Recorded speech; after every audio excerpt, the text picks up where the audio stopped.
support the current thing, want to take Russia out, no matter who gets hurt or why.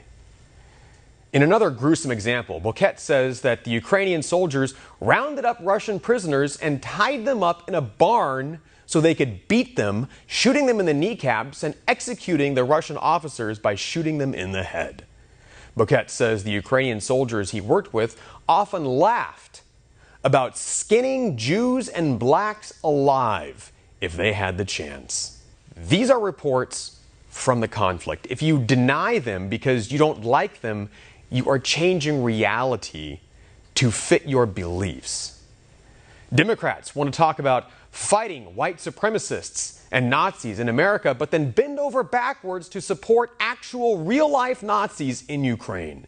And actually, here in America too, an unsealed FBI indictment against 4 Americans accused of being white supremacists shows they had trained with Ukraine's Azov Battalion. The official indictment says that the Azov Battalion is believed to have trained and radicalized American white supremacy organizations. So we have Ukrainian Nazis training Nazis in America and funded by the Democrats and Republicans, if we're being honest. Thanks, Mitch. And in case you think Azov Battalion is just some fringe movement with no authority, think again. Azov has been formally incorporated into Ukraine's military. These Nazis are officially part of Ukraine's army. And now they're working and training with NATO and just got a nice fat paycheck for $40 billion from the criminals in Washington.